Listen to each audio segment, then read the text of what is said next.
About the optical calculating optical properties in WIEN2k. So far, we learned more or less how to run a self-consistent cycle. Yes, so the most important output of the self-consistent calculation is the potential. Yes, so if we have a potential, then we can write a final Hamiltonian. Yes, and with the final Hamiltonian, we can compute our eigenstates, a set of eigenvalues and eigenstates, and with this we can calculate whatever we want. Yes, this will be like an initial point for calculating anything we dream of. Yes, and there are of course some properties we can calculate during a CF cycle. Yes, so at the beginning they will be not useful because this is not converged calculation and so on. At the end, they will have the final values, sort of. And we do this because it's very cheap to do, yes? So they can be injected into SCF cycle calculations and so on. Optical properties are not like that. It's sort of much more effort to do this. Therefore, it's like detached from the SCF cycle. So you have to do some post-processing calculations after this, yes?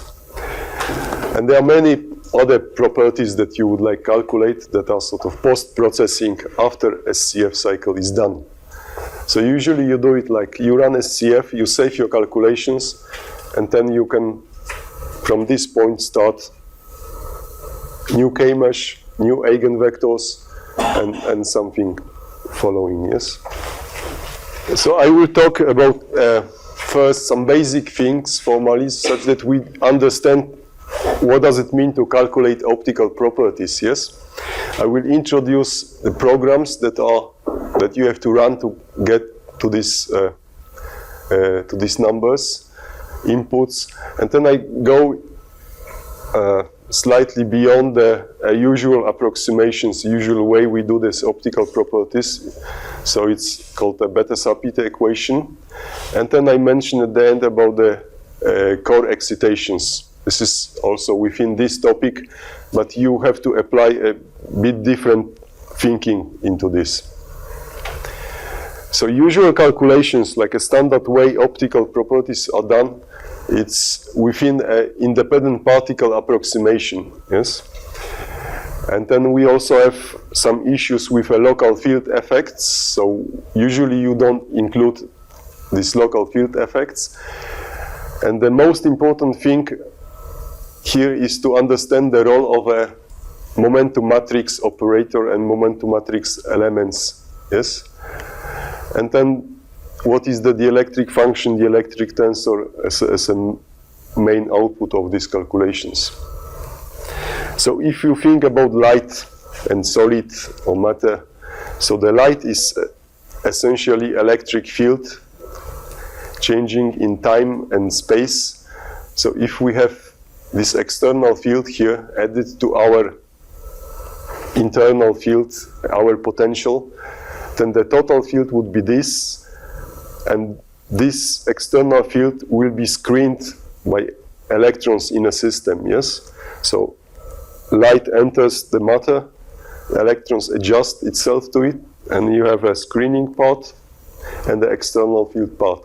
And the relation between this external part and the total potential is linear, within a linear theory, with the small electric fields usually we have around. And this constant is the dielectric constant. So if we know this, we know everything about the response of the matter to electric fields and to the light, including. Yes? And there are several stages of approximations, like included into formalism, yes, that of course influence our results, yes? So in order to properly interpret our results, to at least a bit understand what are these approximations, yes? So the single particle or independent particle approximation means that we use a single particle, so like a Koch-Sham equations, to get our eigenspectrum, yes? And we use these single particle states to derive to the formulas that gives us this dielectric matrix, yes? Next is this photon is a time-dependent wave, yes? And the time dependence is passed to the external, from the external field to the screening, yes, and to the induced density, yes?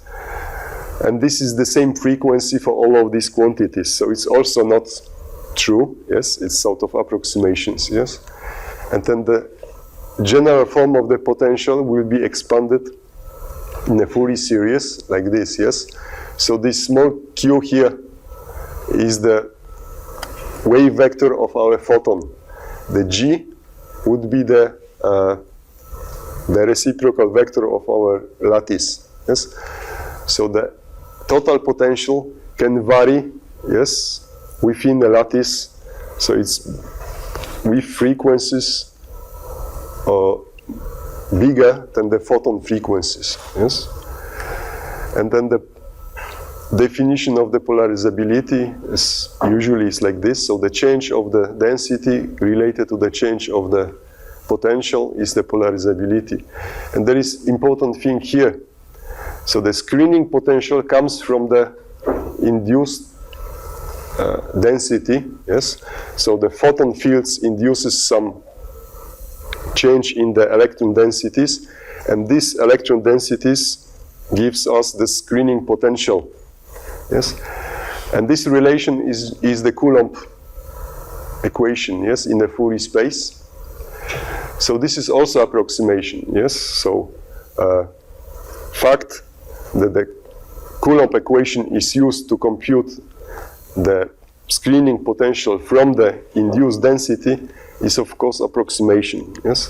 So we have all of this, then we can finally write the equation like that relates the screening density, induced density, with the field via the polarization.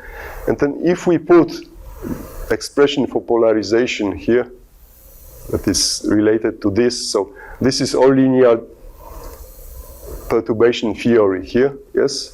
So M are the vectors like this.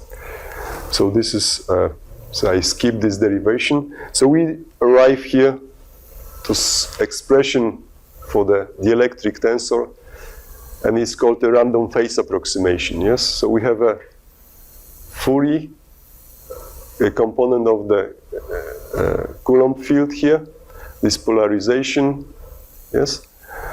And then if we would include local field effects, so the dielectric constant or the macroscopic dielectric constant, which is a quantity we want to get at the end as a response of our solid to a macroscopic field of the photon, will be given by this expression. So it means inverse, yes, so we have to take an inverse of a matrix and take a 0, 0 element of this matrix, yes, and then 1 over this. So if we would calculate, if we solve this equation for all g's, we inverse this, take a g0, 0 element, and then 1 over it. This will be our macroscopic dielectric constant, yes, as a function of q and omega, yes. Of course, this is very expensive because it means that you have to compute this matrix for the whole g's and so on. So you don't do this usually, yes. So what do you do is that you calculate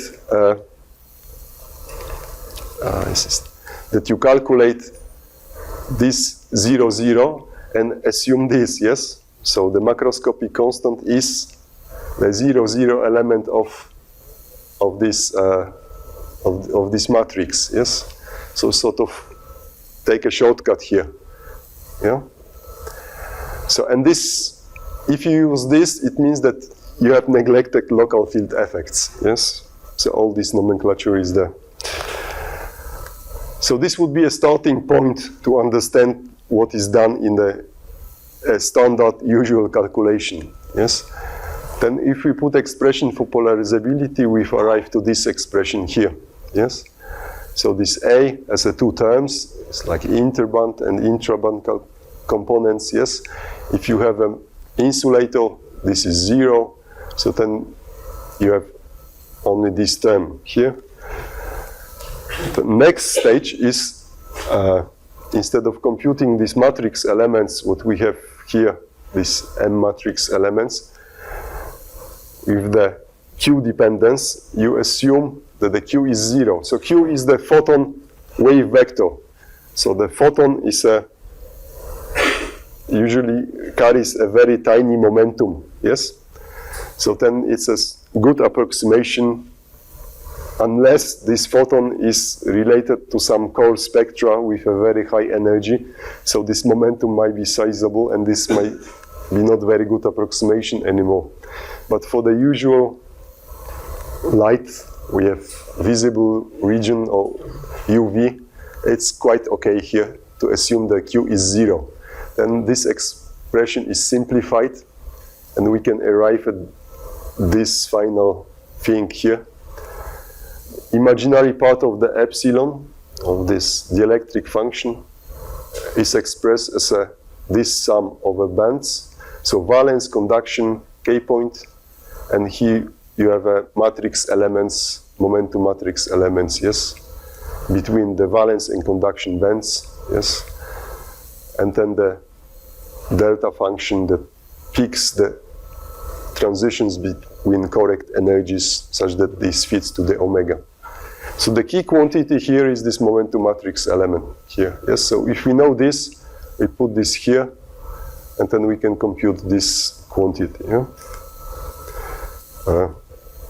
So there is a very nice interpretation of this, yes? So if you think about expression for this imaginary epsilon here, so it has these two terms, the product or square of this momentum matrix elements here, and this thing, this delta function here, which is, if you would ignore this, so the sum over these things would be a joint density of states, yes? So it means that you have a like sort of combined density of states coming from the valence and conduction band, yes? So you say the imaginary part of the epsilon is sort of modulated or weighted joint density of states with the momentum matrix elements. Yeah? There is some physics into it. Is assume that your bands are such that you have a non-zero joint density between some bands here, yes? But if those matrix elements are small, then there is no transition, yes? So you might have your bands there, but these momentum matrix elements are 0 between these two bands, so there is no transition, yes? So, so this, if you write a wave function in usual like a way LAPW does, yes? So you have a plane wave here and the spherical harmonic expansion inside spheres, yes? So the momentum matrix elements are the matrix elements between the wave functions and the derivative of a wave function. Momentum operator is a derivative, yes? So you compute derivative, let's say in the z direction of this wave function here inside sphere. So you would have a radial function and the spherical harmonic here. So this would make your spherical harmonic like from L to L+1 and L-1. You would have these two components, yes? And then some radial functions will be modified, yes? If you have this, then it means that the momentum matrix elements is sort of proportional to the overlap of these radial functions between L and L+-1, yes? So what does it mean? So if your valence state is S, yes, in order to have non-zero probability for the transition, your conduction state should be P, yes? So L0 to L1. Or if your valence is L1, so P state, then the conduction should be 0, so S state or D state, yes? So that's why you say it's sort of like a selection rule here, yes?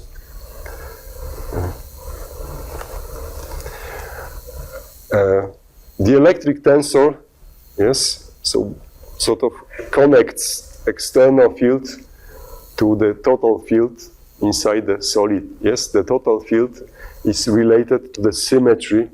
Of course, the symmetry of the total field matches symmetry of the solid. So the tensor also carries the symmetry of the solid, yes? And this you see that in the cubic case, the non-zero elements of the tensor are on the diagonal only, yes, the rest is zero. So what do you need is, you have to calculate only this element here, so nothing else is required. And so on. If you lower symmetry, then something more appears here, yes? So if you would go to triclic, everything has to be calculated, yes? So if you have imaginary part of the dielectric function, yes, with the Kramer-Kronig relation, you can get a real part of the dielectric function, yes. If you have these two, you can compute anything else you want, yes, essentially, yes. And WIEN does all these things for you. So, well, if you want something special, you probably have to write your own a piece of code for that, yes. The spin orbit effects, spin orbit is usually compatible with the optical calculation in WIEN, so you can run a spin orbit calculations and get a proper response. So how do you do this calculation? Yes, so you run SCF cycle as I said. Yes, you convert your potential density. Yes. So if you have stored these calculations saved somewhere, so you save usually a density. Yes, you don't save anything else. So then you restore this density, so you better recalculate the potential with XL APW+lo. Yes. Then you generate a K-mesh. Usually optics requires a denser K-mesh than the usual SCF calculations. And this is because you have this joint density of states to sort of cover in your equation, yes? And this thing converges much slower in density of K points than the usual density of states, yes? So then you have to generate a new K-mesh, usually denser than you would have for the SCF. Then you calculate your eigenvectors with this. You have to detect where you have a Fermi level, what are your occupied bands, what are your empty bands. And this is done by LAPW2, so the program that calculates a valence density. And then you calculate a momentum matrix elements. So this is done by optic program. So you just write X optic, or in the interface you click on the optic and you calculate these momentum matrix elements. If you have this, you have to execute joint program, which will take these momentum matrix elements and club them together, using this formula and compute the imaginary epsilon. Yes. And then at the end you run Kramer, so to do a Kronig-Kramer relation on this imaginary epsilon and calculate the rest of these properties that are there. So the inputs are pretty simple.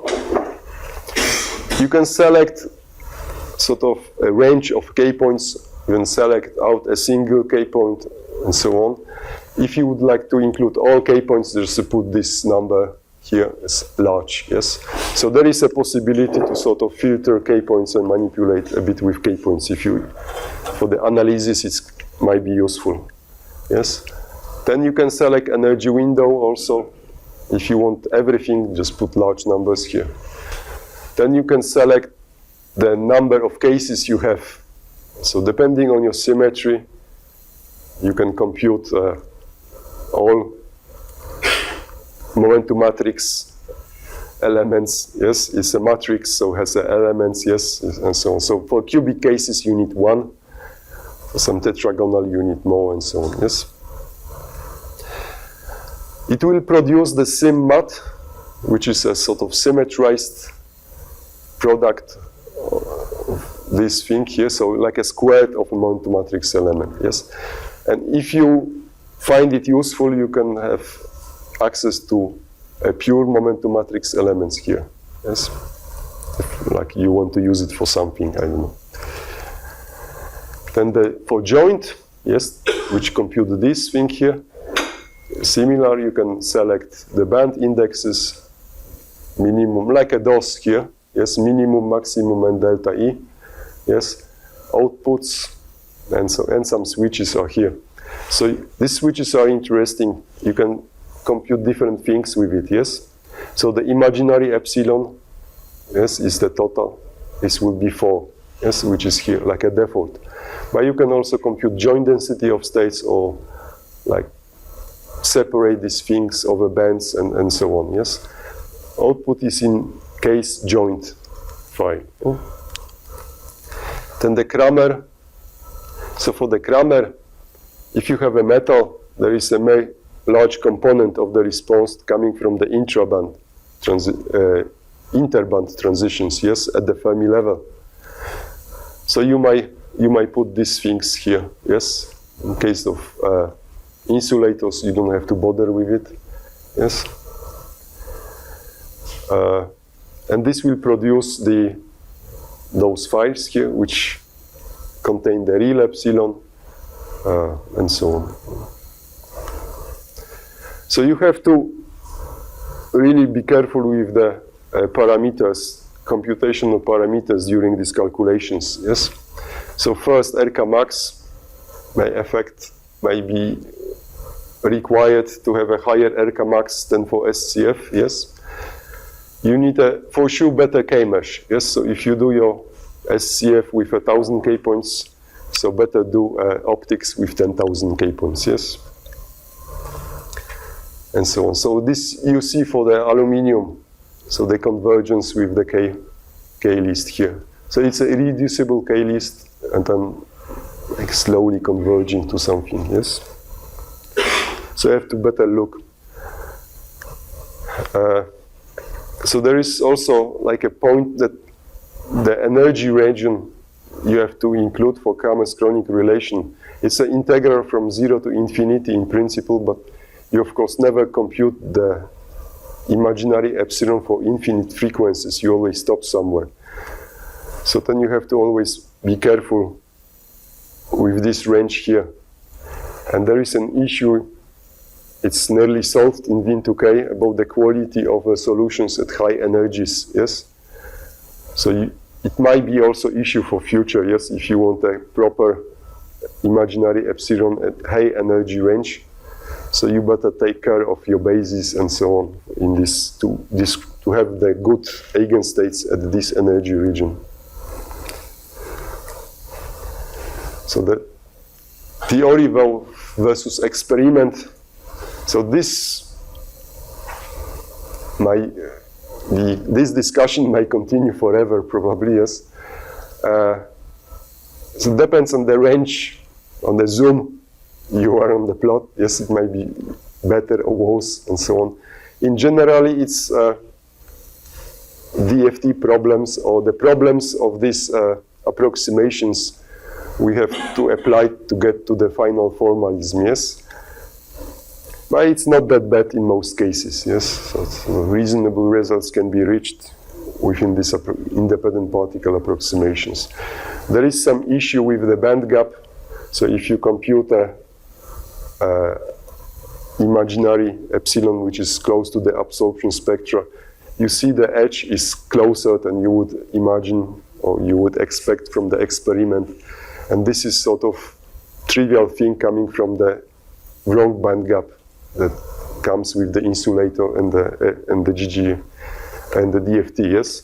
So these things can be corrected by applying like a more fancy functionals on the way to compute the spectrum, GW or CISO shifts for all like MBJ.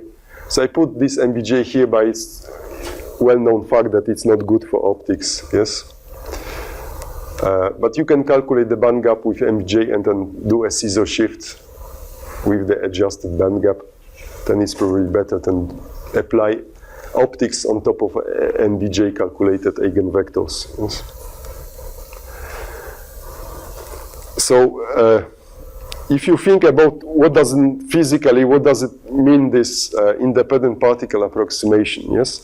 So imagine the situation, you have an electron in the valence band, yes? So this electron is a single particle, has this density, yes? Then imagine this electron got excited to conduction band, yes? So it's now, its wave function is not this psi v, it's psi c. It's a different wave function, yes? So then this density would be different, yes? So what does it mean for DFT? It means that initial Hamiltonian before excitation is like with this density, so it's like something. And after excitation is this density, so it's something else, yes? So you see here that this independent particle approximation, which says that we use a single particle spectrum and a single particle Hamiltonian to get our electronic structures, and on top of this build the formalism, is a bit of sort of shaky here. Because this after excitation there is a different Hamiltonian, so our eigenstates are not the eigenstates of this new Hamiltonian anymore. So everything is like so-so, yes? And then it can be very serious. In some cases it doesn't matter, but in some cases it can be serious. Imagine lithium fluoride, yes? So you have one band and there is a fluorine, and another band is a lithium, yes? So it's different atom even, yes? So the densities are localized at the different places, yes, different atoms. So you would rather expect that there will be a serious problem with this approximation and the optics in the lithium fluoride, yes? And this is what happens, yes? So if you do a standard calculation, you get this red line, yeah? If you would do a experiment, you would get this more or less, yes? So there is you're missing this whole peak here, yes? So there is like extreme case of being wrong, yes? The effect that you can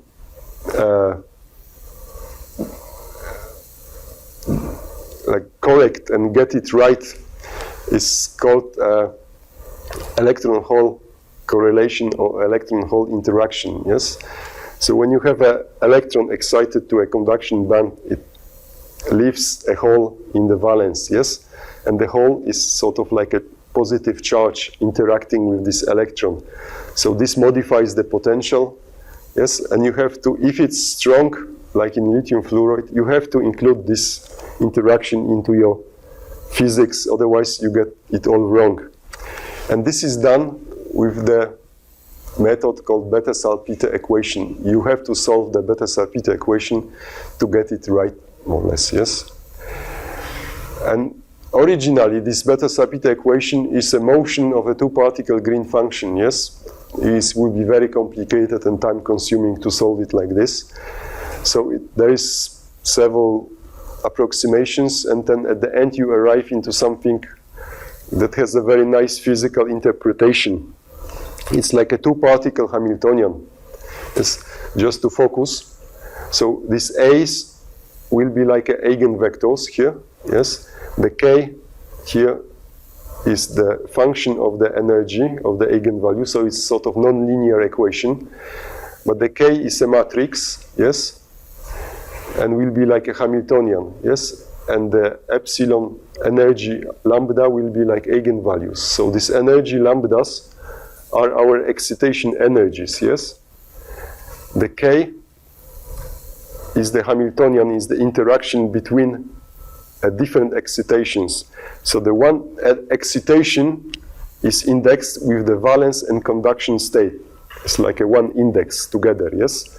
So I say I have like a 5 valence states and 5 conduction states, yeah? Or bands, yes? So if I think about excitation, so 1 will be from the first valence to first conduction. 3, 2 will be from the third valence to a second conduction, and so on. So you have this double index here and double index here like a matrix, yes? So imagine you have a 5 valence, 5 conductions. So number of combinations is 25, yes? So this would lead to 25 times 25 Hamiltonian, yes? But then, of course, I didn't write the k-point index here, because each excitation in solid state happens at a given k-point. So you have, imagine, 5 valence, 5 conductions, and 100 k-points in your system. So you have 2,500 excitations, yes? Times 2,500. So this is already some number, yes? So this size of the Hamiltonian can be like 100,000 also for systems that are like reasonable, like going beyond the lithium fluoride, yes? So this is a large Hamiltonian. So this is a diagonal term. So it's just energy of the conduction minus energy of the valence, yes? So the Hamiltonian here has this diagonal part, which is energy differences between valence and conductions. And there is this term, interaction term between these excitations, and so on. So you just diagonalize this Hamiltonian, get the eigenvalues, and this A's, or which is like eigenvectors of this Hamiltonian, and this gives you envelope function of the excitation of the exciton in general. So the matrix element, this interaction, the K, is made out of 2 parts, exchange and the direct term, yes? So if you're interested, you can focus on all these indexes. So you have 4 different functions, wave functions, coming into an integral here, yes? And the same for the direct term. The way the indexes happens at this integral might be different between these 2 cases, yes? For this term, in principle, you would have to include screened Coulomb interaction, yes, and it's dynamically screened Coulomb interaction. So it means that it's a frequency dependent, which is, of course, some difficult thing to do. And usual approximations drops these things, and it's like put 0 here, which means it's a static screening, yes? So you would have this direct term with a static screening and so on. And how do you calculate the imaginary epsilon with this? So you have, you sum over excitations, yes? So the eigenstates of the BSE Hamiltonian, and square something which is like coherent sum of the momentum matrix elements divided by this. So if this would be a unit vector, so I mean you have a non-zero elements. For a given lambda, you have only one non-zero VC pair, yes? So it means that you can drop this sum, because this lambda is equivalent to VCK. So this you would get a standard expression for the imaginary epsilon. So BEC just introduces here this coherent sum, yes? So it means that if a given excitation, lambda, is composed of the 2 excitations between V and C, yeah? So these excitations, they can suppress each other, or they can enhance each other, yes? So it's sort of a coherent effect, yes, quantum coherence in this. And it might be important for in some cases, yes? So you can plot envelope functions. So if you know these A's, you can plot this in a, let's say this is done in the K-space here. So if you remember from school, think like about the Frenkel excitons, yes? Or Vanier excitons in this case, yes? So there is like a hydrogen object, like you have these excitations and then 1 over n squared and so on energies. And then the wave function are sort of like a spherical harmonics, S, P, D, and so on, yes? And usually you have the dipole active excitations or the S-like excitons, so this would be active. The P and higher terms are not active, they called dark excitons, yes?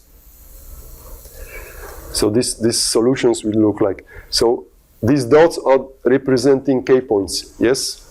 So I've plotted the envelope function in the K space around the gamma for this case here. So for this lithium fluoride, yes, you have this, you have the spectrum. So if I do a BSE calculation in lithium fluoride, then I sort of reproduce the experimental peak, which was missing in the standard calculation. Yes. So I now move to a core level spectroscopy, which is essentially same thing as the visual range of the photon energies.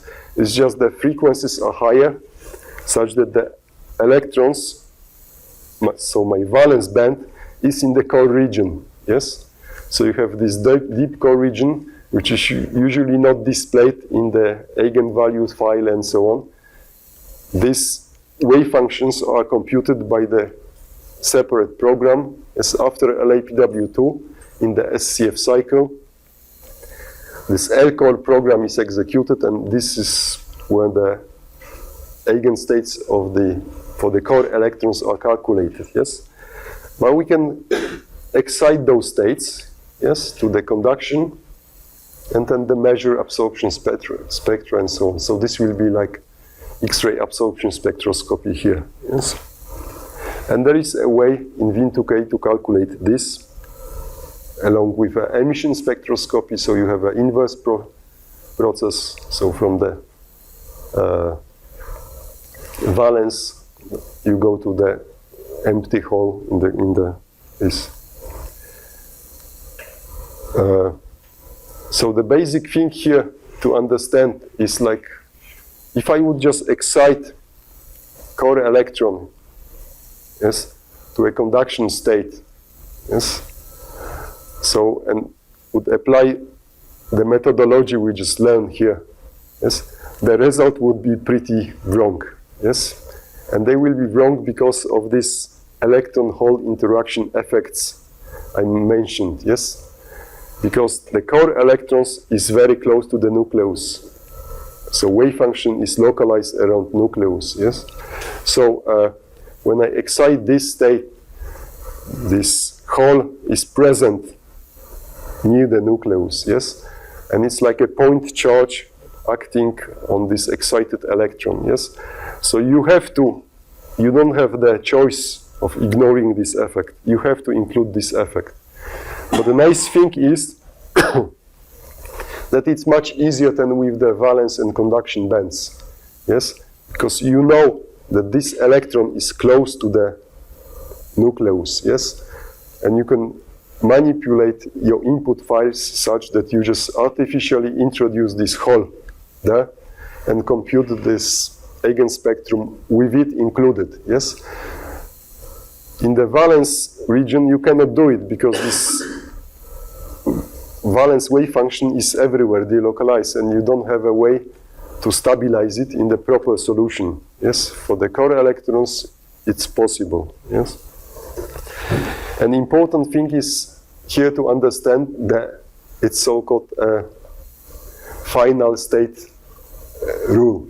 Yes, so my absorption spectra is driven by the final state of the excitation process. So this means that the hole is present in the system, and the eigenvalue for the conduction, eigenspectrum for the conduction bands, they have to be computed with the present hole. Yes. So following this final state rule, we can calculate more or less okay the absorption spectra, yes, in this region. So the no core hole approximation is no good. Yes, you have to do a core hole calculations, and this means that you have to remove one electron from the core of a given atom. Yes, you have a possibility of removing a fraction of electron from the core region, and by doing this, you can sort of include a screening effects and so on.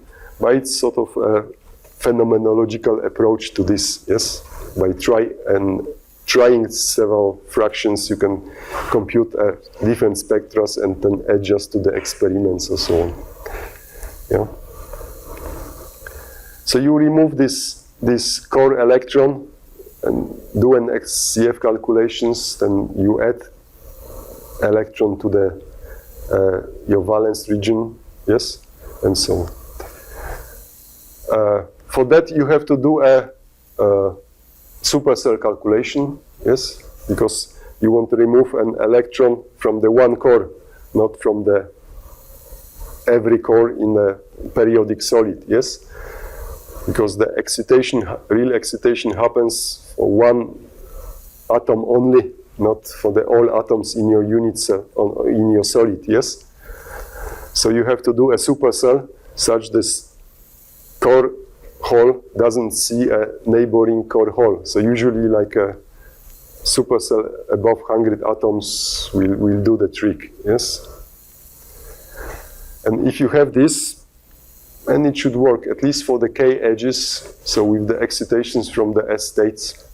So as you see here, no core. So this you have an experimental spectrum, yes, here.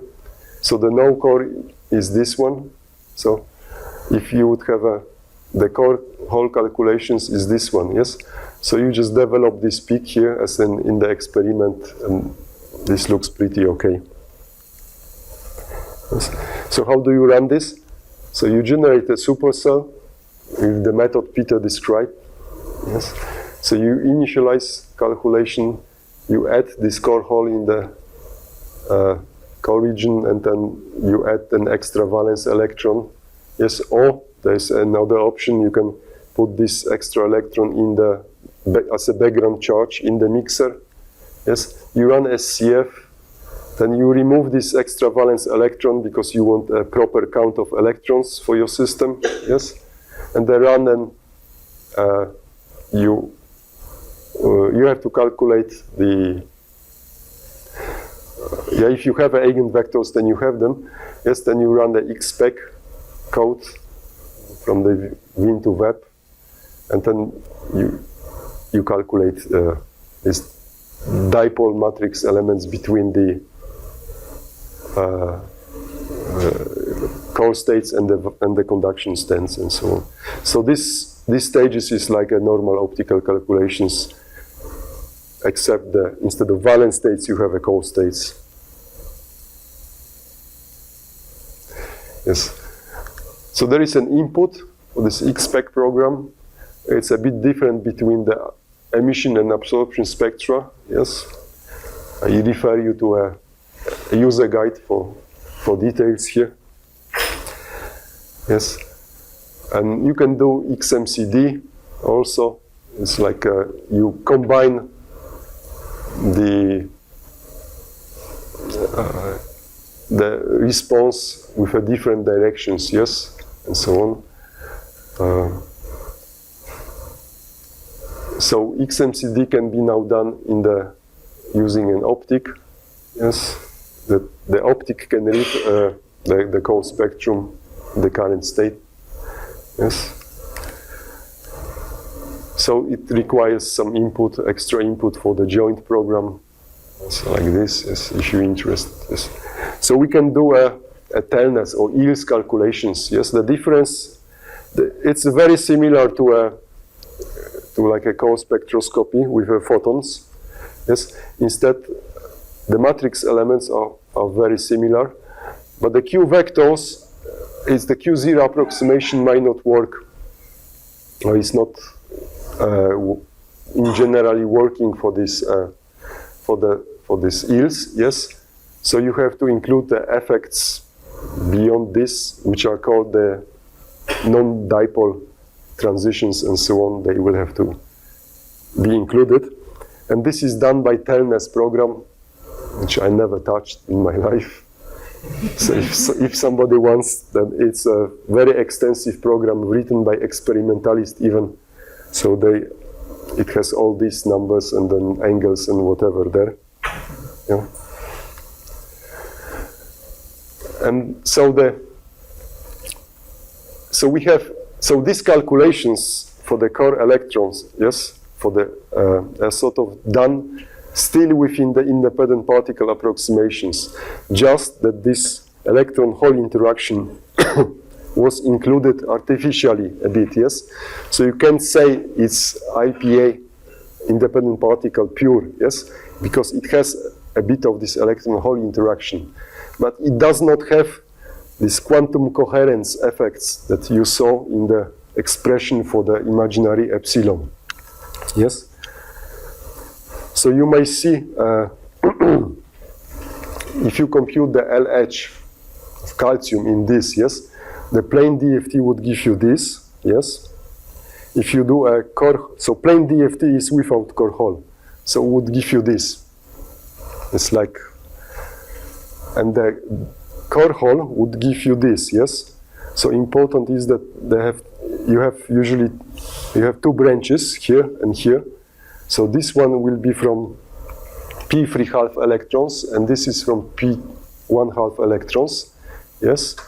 So this would be excitations from the 4 states that are p 3/2, and this is 2 states at the p 1/2 level, yes.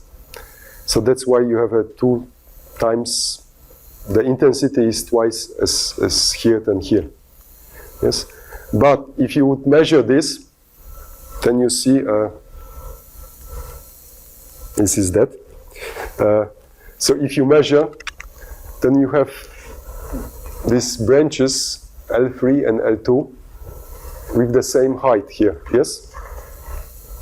And this is like, so if you would do like calculations with the standard way with these independent particle approximations, you can never get these branches having the same height, because you know that for L3 you excite p 3/2 electrons, so, and you have 4 electrons at this level, yes? For L2 you excite p 1/2 electrons, you have 2 electrons at this level. So you never get the same count as you get here, yes? So there must be something else going on in the system, yes? And this is for all of these spectras. So if you have this titanium oxides, for cobalt, for iron, yes? So you would have, for these systems, you would have these branches the same level, yes? So there must be some physics into this, yes? And the physics is included into these coherence effects, yes? So you would have an excitations from p 3/2 and p 1/2, yes, in this BSE formalism, and they would sort of see each other, interact with each other, and enhance or suppress each other, yes.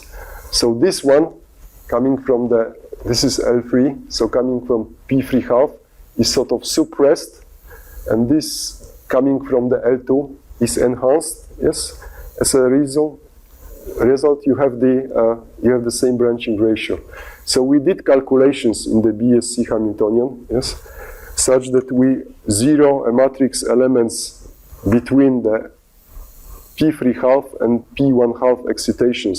So if you do this, if you separate this, so you treat your Hamiltonian as a block diagonal in the p 3/2 and p 1/2 states, yes, then you get branching ratio like 2:1, yes. If you would include the whole Hamiltonian, you get a branching ratio that is nearly 1:1 as in the experiment, yes. So in this case, yes, this shows that like these many body effects are important also for the co-spectroscopy. But of course, if you are interested only in this, in the L2 or L3, then you don't have to do it, yes, because you more or less adjust the branching ratio with this. So, and it's much simpler to do it with the independent particle approximations with the core hole included, yes. So this will be all I have prepared, so thank you.